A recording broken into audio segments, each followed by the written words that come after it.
주시는 말씀은 레위기 14장 10절에서 13절까지 말씀입니다. 한 절씩 교독하겠습니다. 8째 날에 그는 흠없는 어린 수양 2마리와 1년 된 흠없는 어린 암양 1마리와 또 고운 가루 10분의 3 에바에 기름 섞인 소재물과 기름 한 록을 취할 것이요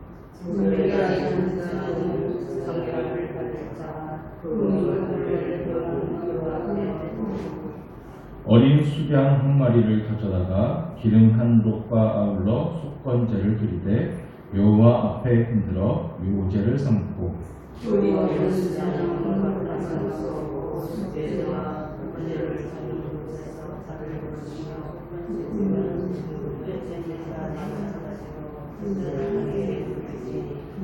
지금 기록한 것입니다. 아멘. 우리 레위기에 나오는 나병에 관한 규례들을 살펴보고 있습니다. 성경에 나오는 나병은 전부 한센병, 문둥병이 아니라고 말씀드렸죠. 모든 종류의 악성 피부병을 전부 성경에는 나병이라고 통칭하고 있습니다. 그래서 어떤 그냥 피부병이 걸려도 성경에 다 나병, 뭐 알레르기성 피부염이라도 다 나병 이렇게 나옵니다. 13장에서는 그 피부병을 분별하는 기준, 그리고 그런 악성 피부병에 걸린 사람의 격리, 그리고 돌봄에 대한 내용들이 있었습니다. 제사장은 그 피부병을 자세히 살피고 정확히 진단해야 돼요. 그리고 그것이 정말 악성 피부병으로 판명되면 다 나을 때까지 징용 밖에서 격리 생활을 하게 됩니다. 14장에서는 그 악성 피부병에서 이제 회복되었을 때 정결함을 얻는 절차에 대해서, 그래서 공동체로 다시 들어올 수 있는 그 절차에 대해서 말씀하고 있습니다. 병이 다 나았다고 해서 그가 바로 정결하게 되는 것은 아닙니다. 먼저 제사장이 진단해야 되고요. 정결함을 인정받기 위해서 하나님 앞에서 해야 하는 여러 의식들이 있습니다. 4절을 보시면 정결 의식이 시작되는데요. 살아있는 정결한 새 2마리, 그리고 백향목과 홍색 실과 우슬초를 가져오게 합니다. 지금까지 살펴봤던 그런 제사들하고는 전혀 다른 것들이죠. 2마리의 새를 준비하는데 그 2마리의 새 중에서 1마리는 흐르는 물에서 질그릇 안에서 그걸 잡아요. 그래서 흐르는 물에서 깨끗하게 씻으면서 그 새를 잡는 것인데, 그 새의 피는 그 질그릇 안에 담아서 와야 됩니다. 그리고 나서 백향목과 홍색 실과 우슬초를 가지고 그 새의 피를 찍어야 돼요. 그 우슬초가 좀 그 수분을 잘 흡수하는 성질을 가졌습니다. 그 스펀지 같은 역할을 하는 건데, 그래서 6월절 어린 양 그 피를 응설주에 바를 때에도 우슬초를 사용했죠. 그 우슬초를 홍색 실에다 묶어서 백향목 나무 가지에 연결했을 것입니다. 그래서 우슬초에 피를 찍어서 정결함을 받을 사람에게 7번 뿌리게 돼요. 그리고 그에게 정하다라고 선언해 주죠. 그가 질병을 진단받았을 때는 부정하다라고 선언했었는데, 이제는 너는 정하다라고 선언해 주는 겁니다. 그러면서 다른 1마리의 새는 놓아 보내줍니다. 그래서 병이 너에게서 멀리 떠나갔다 하는 의미를 가지기도 하고요. 그 놓아진 새처럼 너는 이제 자유함을 받았다, 이런 뜻이기도 합니다. 자, 이런 새 의식을 하는데, 이 의식을 마친 뒤에는 진영 안으로 들어올 수 있게 됩니다. 그러나 아직 정결 의식이 다 끝난 건 아니에요. 그래서 아직 일상으로 돌아가서 가족과 만나고 그럴 수는 없어요. 그 의식을 한 뒤에 7일이 지나고 나서 그의 모든 옷을 빱니다. 그리고 모든 털도 다 밀어야 됩니다. 그리고 물로 몸을 깨끗하게 씻습니다. 혹시나 남아있을지 모를 그런 병균을 깨끗하게 씻고 제거하는 거예요. 그리고 나서 8일째 되는 날에 제사까지 다 드려야 그가 이제 완전히 정결함을 얻게 돼요. 그러면 이렇게 할 거면 처음에 그 새 죽이고 날려보내는 이런 의식은 왜 필요한가? 좀 이렇게 생각해 봤는데요. 이것이 병을 치유하는 의식은 아니거든요. 병은 이미 다 나았습니다. 병을 다 나은 사람에게 이 의식을 하는데 이건 제사도 아니에요. 그래서 이게 아마 공동체의 시선 때문에 이런 의식을 하는 것이 아닌가라는 생각이 들어요. 한 사람이 병에 들었어요. 이게 전염병일지도 모릅니다. 그 병 때문에 격리 생활을 했고 이제 증상이 다 나아서 돌아와야 돼요. 그런데 여전히 주변 사람들로부터 눈총을 받을 가능성이 있죠. 저 사람 나병이 걸렸던 사람입니다. 환자라고 하는 낙인이 찍히고 계속 사람들로부터 차별당하고 배제당할 가능성이 있다는 것입니다. 그런 주변의 시선으로부터 그를 벗어나게 하기 위해서 이런 좀 복잡한 의식들이 들어온 것이 아닌가 생각됩니다. 깨끗한 피를 7번 뿌려서 그를 정결하게 되었다라고 선언해 줍니다. 몸의 털을 깎고 옷도 깨끗하게 빨고 몸도 깨끗하게 씻어서 그가 정결하게 되었음을 공동체 앞에 공식적으로 선언하고 사람들로 안심하게 하는 것이죠. 자, 그리고 8일째 되는 날에 성막으로 나아가서 정식으로 제사를 드리게 되고 완전히 정결함을 받게 되는 것인데 그는 속건제, 속죄제, 번제, 소제를 드려야 해요. 4가지의 제사를 드리게 되는 아주 대대적인 제사를 그가 이제 드리게 되는데 10절을 보시면 그 제사를 위해서 준비해야 될 제물들이 있습니다. 흠없는 어린 수양 2마리, 1년 된 흠없는 어린 암양 1마리가 필요합니다. 짐승이 총 3마리죠. 속번제, 속죄제, 번제를 드릴 3마리의 짐승이에요. 그리고 소제를 드리기 위해서 고운 가루, 소제물이 필요해요. 그런데 가장 먼저 속건제를 드리게 되는데 오늘 레위기 14장은 속건제에 대한 이야기가 많이 나옵니다. 이게 제일 중요하다는 뜻이죠.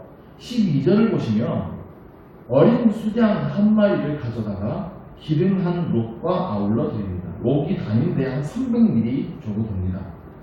12절 마지막에 보면 이 속건제 제물을 여호와 앞에 흔들어 요제로 섬고라고 되어 있어요.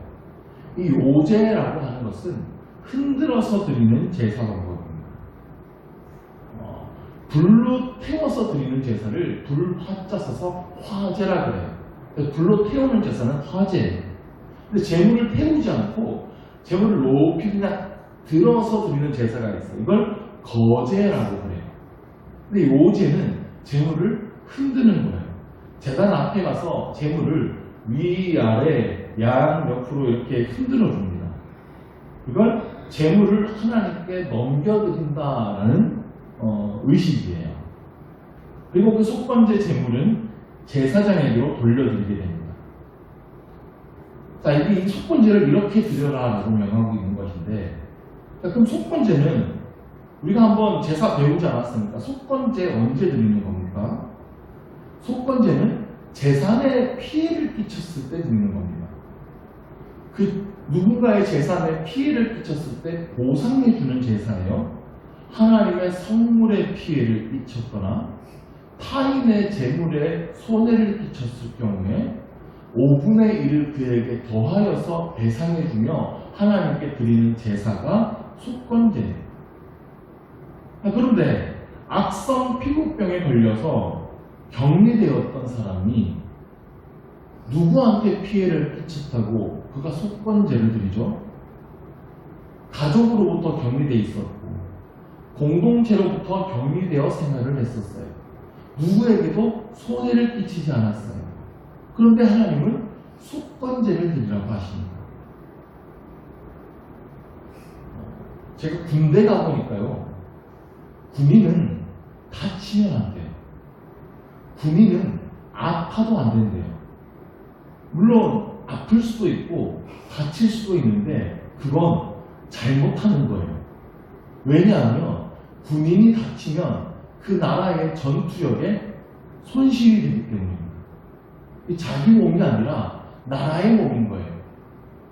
그래서 군인은 오늘 밥 먹기 싫어 그런다고 밥 안 먹을 수 없습니다. 무조건 먹어야 돼요.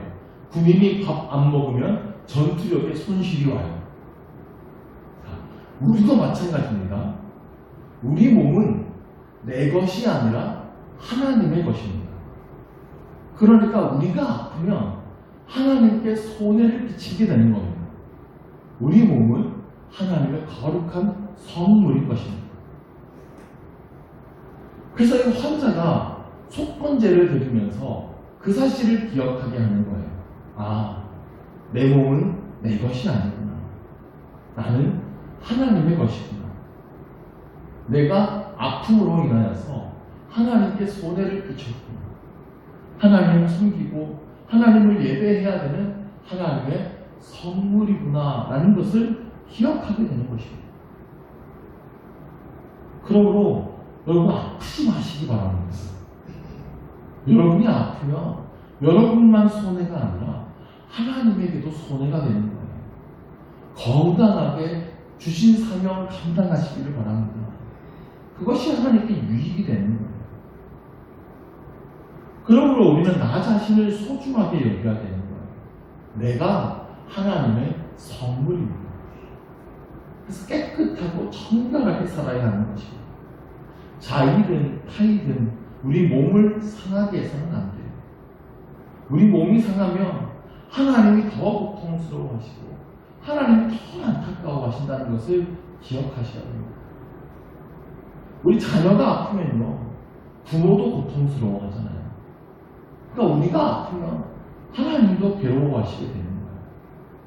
그러므로 우리는 하나님께서 주신 이 귀한 선물인 우리 몸을 귀하게 여기고 잘 관리해야 하는 것입니다. 계속해서 본문을 보시면 우리가 13절까지 읽었는데 14절 이하에서 그 속건 제물에 피를 취하여서 정결함을 받을 자에게 바르게 됩니다.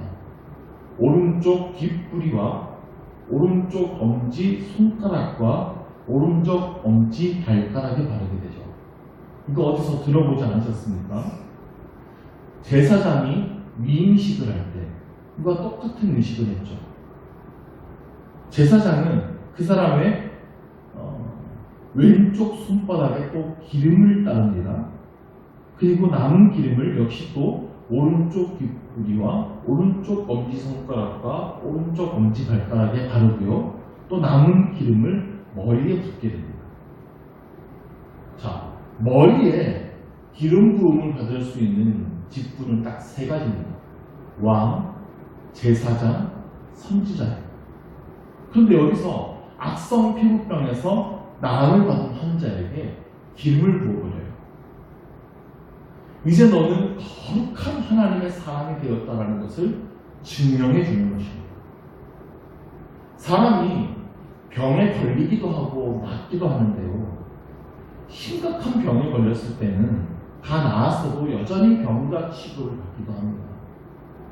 그런데 하나님께서는 이 다 낫게 된 환자가 공동체로부터 그런 취급을 받지 못하게 하기 위해서 이런 의식을 행하는 것이 아닐까 생각되는 거예요. 또한 그의 마음에 질병에 대한 어떤 상한 마음, 질병으로 인해 상해버린 마음을 어루만져 주는 의식인 것 같습니다. 예전에는 질병에 걸리면 하나님의 징벌을 받았다고 생각했어요. 그러나 그게 아니라는 것이죠. 너는 이제 거룩한 하나님의 사람이 되었다는 것을 제사장으로 세워졌다는 의식을 통해서 피를 바르고 그에게 기름을 부음으로써 증명해 주는 것입니다. 너는 부정한 사람이 아니라 거룩한 하나님의 사람이다. 하나님께서는 그렇게 우리 육신뿐만 아니라 질병으로 인해 상한 마음까지 어루만져 주시고 회복시켜 주시는 분이십니다. 오늘날 우리 교회가 해야 할 일이 바로 이러한 것이라고 생각합니다. 질병에 걸리면 몸도 상하지만 마음도 상해요. 내가 뭘 잘못해서 그런가 자책하게 되고 괜히 하나님 앞에 벌 받는 것 같은 느낌도 들고 그럴 때 막 사람들로부터 막 배제를 당한다든지 아니면 모진 말, 좀 상처되는 말 들으면 더 큰 상처가 되죠. 근데 하나님께서는 그런 이들을 이렇게 사랑으로 보듬어 주시고 위로해 주시고 힘이 되어 주십니다. 기름 부어 주시고 피를 발라 주시고 너는 정결하다 거룩하다 계속 선포해 주시는 거예요. 그래서 건강한 몸과 마음으로 다시 하나님 앞에 설 수 있도록 도와주는 것입니다. 오늘날 우리가 이 질병에 걸린 사람들, 질병으로 인해 고통당하고 있는 자들에게 이러한 위로와 소망을 줄 수 있게 되기를 간절히 축원합니다. 기도하겠습니다. 하나님 아버지, 우리가 때로 병에 걸리기도 하고 어려움을 겪기도 합니다. 그때에 하나님, 우리가 하나님 앞에 가서 다시 정결함을 얻게 하여 주시고 하나님 주시는 온전하게 하시는 은혜를 얻게 하여 주옵소서. 우리는 하나님의 거룩한 성물이니 우리 몸을 잘 관리하기를 원합니다. 건강한 몸과 마음으로 하나님 주신 사명 잘 감당하게 하여 주옵소서. 또한 우리 주변에 질병으로 인해 고통당하고 있는 자들에게 위로와 소망을 주는 우리가 되기를 원합니다. 다가가 그를 어루만져주고 그가 다시 온전히 회복되어질 수 있도록 위로해 줄 수 있는 따뜻한 손길과 입술이 되게 하여 주시옵소서. 예수 그리스도의 이름으로 기도드립니다. 아멘.